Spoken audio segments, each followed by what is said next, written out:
अगर भीतर हमारे हनुमान जी विराजमान हो तो कोई आ सकता है क्या? कोई राक्षस नहीं भटकता था जहां हनुमान जी और राम होते थे।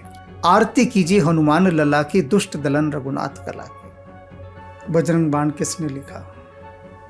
बताओ किसने लिखा? तुलसीदास ने। तुलसीदास जी ने। और तुलसीदास जी कौन सी चेतना थे? क्या हम तुलसीदास जी के समकक्ष हैं? नहीं है ना। तुलसीदास जी ने विशेष परिस्थितियों में यह लिखा था जब उनके ऊपर तांत्रिक प्रहार किए गए थे।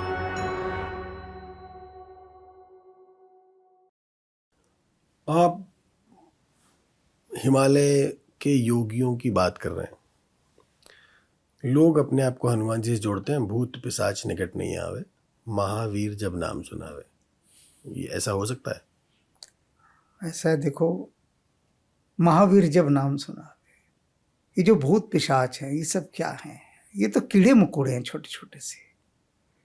और जब वे महावीर भीतर आ जाते हैं, उनकी जब विराट चेतना भीतर आती है, तब ये भूत पिशाच हैं क्या? दरअसल ये हमारे ही मनोविकृतियों का भोजन करके हमारे भीतर आते हैं। सबसे बड़ी बात तो ये क्यों हम पर इतने हमलावर हो जाते हैं?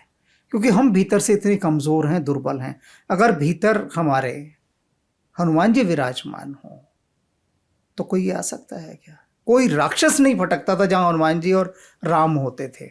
बिल्कुल सही बात है। दंडकारण्य में जहां जहां राम गए, हनुमान गए, राक्षस वहां जगह खाली करके भागते रहे। क्यों भागते रहे? उन्हें पता था कि इनके निकट जाना अर्थात साक्षात यमलोक पहुंच जाना।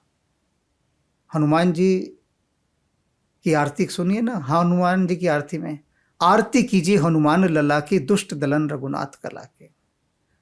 तो हनुमान जी से किसी ने पूछा कि आप तो बड़े सीधे साधे सरल ब्रह्मचारी थे, ये आपने दुष्टों को मारना कहां से सीख लिया? तो वो कहते हैं, दुष्ट दलन रघुनाथ कला के, ये रघुनाथ जी की कला है, राम जी ने मुझे दी है। दुष्टों का दलन करो, दुष्टों को क्षमा मत करो। ये हनुमान जी का मूल मंत्र है, दुष्ट दलन। लंका को जो जलाया वो सीता जी का कोप था। सीता जी भयंकर अग्नि की एक भयंकर ज्वाला बनी हुई थी, उन्होंने वो सारी ज्वाला हनुमान जी के हृदय में संप्रेषित कर दी। कि जाओ। वो खुद भी कहती हैं उससे पहले, जब हनुमान जी से मिलती है तो कहती हैं, हनुमान जी से मिलने से पहले जब वो बैठे होते हैं ऊपर, तो वो सुनते नहीं, वो बोलती हैं कि मैं खुद, वो चाहती हैं कि मैं खुद को जला लूं। ऐसे देह में ऐसी अगन हो रही है कि जैसे लगता है जैसे चिता समान हो, तो मैं चाहती हूँ कि मैं चिता में ही जल जाऊं। तो वही उसी की शायद आप बात कर तो रहे हैं। ये भूत पिशाच कहाँ से निकट आ सकते हैं? ये सही बात है, लेकिन सबका घर जला, विभीषण का नहीं जला था उसमें। हाँ, तो कैसे जलता? एक विभीषण का गृह आई।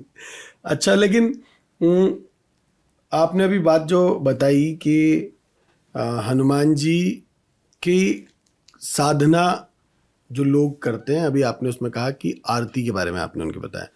आरती और हनुमान चालीसा के बीच में अभी जो काफ़ी पॉपुलर हो गया, हनुमान जी भी अभी काफ़ी पॉपुलर भगवानों में से एक है वैसे, मतलब, तो उनके बारे में जो अभी बात होती है वो एक है बजरंग बाण के बारे में बात होती है। अब उसमें लोगों को कई भ्रांतियां हैं। उनमें से एक भ्रांति मुझे ऐसा लगता है, मतलब ये हो सकता है भ्रांति ना हो, क्या पता ये सच हो, कि उसमें भगवान हनुमान जी को कसम दे के बुला लेते हैं। क्या हनुमान जी कसम दे के आ जाएंगे किसी की भी? और अगर ऐसा है तो फिर ऐसा क्यों होता है? क्या लिखने वाले की ये महानता है कि उसने ऐसा लिख डाला कि भगवान स्वयं आ जाते हैं? प्रश्न ये है कि बजरंग बाण किसने लिखा? बताओ किसने लिखा? तुलसीदास ने। तुलसीदास जी ने। अब तुलसीदास जी कौन सी चेतना थे? क्या हम तुलसीदास जी के समकक्ष हैं? नहीं है ना। तुलसीदास जी ने विशेष परिस्थितियों में यह लिखा था जब उनके ऊपर तांत्रिक प्रहार किए गए थे और जब उनका कोई निवारण नहीं हो रहा था। तो भक्ति की उस पराकाष्ठा पर जो पहुंच चुका है, वही हनुमान जी को कोई ऐसी कसम दे सकता है, दूसरे में हिम्मत नहीं है। नारद जी ने भगवान विष्णु को जो गालियां दी, तुलसीदास जी ने स्वयं हनुमान जी को जो गालियां दी हैं, अभी तो तुम्हें उनका पता ही नहीं है। और उनको लोग पचा भी नहीं सकते जिस तरह से हनुमान जी को वो गालियां दे रहे हैं तुलसीदास जी, कि कौन दे सकता है? वही दे सकता है जो भक्त उस अवस्था तक पहुंच चुका हो। वो बारंबार हनुमान जी से कह रहे हैं कि ये दिखाई नहीं दे रहा आपको क्या? कि सारे ये भूत पिशाच सब मेरे ऊपर आकर आक्रमण कर रहे हैं, मैं राम काज कर रहा हूं आप ही का काम, और आप आ नहीं रहे हैं। अब इसमें क्या है, ये परीक्षा देखो हनुमान जी भक्तों की कितनी लेते हैं, कि भक्त उस पराकाष्ठा तक पहुंच गया कि वो अपने आराध्य को भी चेतावनी दे रहा है, उसे भी गलिया रहा है। और उस गाली देने में कोई वो नहीं है, कोई घृणा नहीं है, भीतर की वेदना है, पीड़ा है एक भीतर की। गाली भी बहुत प्रकार की होती है, लेकिन जिसमें आत्मीयता हो, पीड़ा हो, दर्द हो, वो गाली गाली की कोटि में नहीं आती। और हम क्या सोचते हैं कि हम तुलसीदास जी की उसी स्टेटस पर आ गए हैं, उसी लेवल पर आकर हम हनुमान जी को पुकारेंगे, कसमें उठवाएंगे उनकी। हमें कसम देने का कोई अधिकार नहीं। नारद मुनि का वो प्रसंग सुनो, जब वो भगवान विष्णु को जो गालियां दे रहे हैं, हमारे होश उड़ जाएंगे सुनकर, क्योंकि भगवान विष्णु ने उनको बंदर का रूप दे दिया था नारद जी को।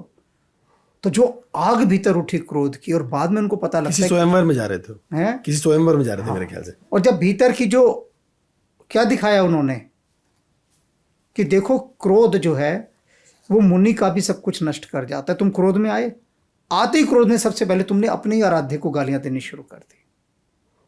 तो परीक्षा किस किस स्थान पर लेनी है। तो ये जो बजरंग बाण वाली बात है, अभी मैंने एक उदाहरण दिया ना अपना, ये जो 3 ग्रंथ हनुमान जी ने लिखवाए, अगर समग्रता से हनुमान जी को जानना है, उनको अनुभव करना है, वही वाली बात रामकृष्ण परमहंस की कि हाँ मैंने देखा, तुझे भी दिखा सकता हूं। मैंने कहा ना अभी, ये प्रमाण है। महीने 2 महीने बाद मेरी अनुपस्थिति के बिना तुम स्वयं अकेले ये पॉडकास्ट करना है, जिसमें कहना कि जो बात ये कहकर गए थे मैंने उसमें सत्यता पाई या नहीं पाई, लेकिन ये साधना करनी पड़ेगी।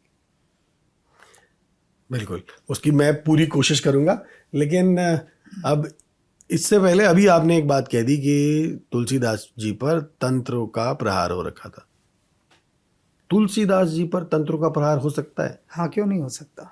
तो फिर आज के लोगों पे भी होता होगा? बिल्कुल होता होगा। जब आशीर्वाद होता है तो शाप भी होता है, जब शुभकामनाएं होती हैं तो बद्दुआएं भी होती है। तो जब तुलसीदास नहीं बच पाए तो आज के लोग कैसे बचेंगे? ऐसा है कि वो कैसे बचे, हनुमान जी की कृपा से ही तो बचे ना। तो लेकिन अभी आपने कहा ना कि तुलसीदास जी के लेवल का आदमी अगर कसम दे के बुलाएगा तो आएंगे। हाँ, तो अब उनके लेवल तक तो अभी पहुंचे नहीं। कोई बात नहीं। तुच्छ प्राणियों पे भी तंत्रों का प्रहार तो तुच्छ प्राणी करते रहते एक दूसरे करते पे। रहते हैं। तो फिर वो जो दूसरा तुच्छ प्राणी अगर वो बचना चाहे तो कैसे बचना चाहे तो, लेकिन जरूरी थोड़ी है कि आप कसमें उठवाएंगे। हाँ, आप प्रार्थना कर सकते हैं ना, विनम्र होकर गिड़गिड़ा सकते हैं। जो द्रौपदी थी उसने कोई कसमें उठवाई थी कृष्ण के लिए, जब दुशासन चीरहरण कर रहा था, पुकार ही रही थी ना, हे गोविंद, हे माधव, हे कृष्ण, हे मुरारी, निरंतर पुकारती जा रही थी ना, पुकार ही पुकार लगा रखे थे। तो उसने कोई इस प्रकार से कहा कि तुमको इसकी कसम, तुमको उसकी कसम, कृष्ण तुम मान नहीं रहे, तुम्हें यशोदा मैया की कसम, या तुम्हें भीष्म पितामह की कसम, या तुम्हें अपने पिता की कसम, कोई कसम खिलाई उसने?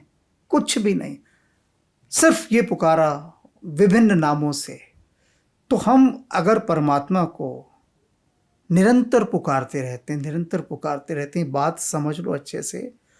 मैं बार बार रामकृष्ण परमहंस को क्यों उद्धृत करता हूँ, क्योंकि वो कहते थे विवेकानंद से कि जो राम है, जो कृष्ण है, वो दोनों यहाँ रहते हैं। उन्होंने ये घोषणा की थी, जो राम हुए कभी, जो कृष्ण हुए, मैं उनका सम्मिलित रूप होकर रामकृष्ण बनकर आया हूँ।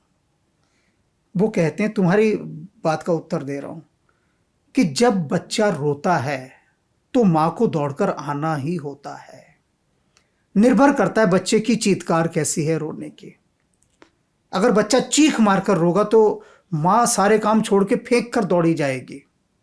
बच्चे की चीख बता देती है कि वो कितने संकट में है। साधारण सा बच्चा रो रहा है, कुनमुना रहा है, माँ परवाह नहीं करती, अपने काम में लगी रहती है, होता है ना। लेकिन अगर यही वही बच्चा चीख मारकर एकदम चिल्लाए तो क्या होगा? माँ के होश उड़ जाते हैं। तो माँ कौन? परमात्मा। अगर तुम्हारी पुकार में आहों में असर हो तो फौलाद पिघलता है, बुलबुल के तड़पने से सयाद पिघलता है। हमारी आहों में असर हो, अगर पुकार में असर हो, तड़प में असर हो, तो भगवान तो अजामिल के लिए सब कुछ छोड़कर आ गए थे।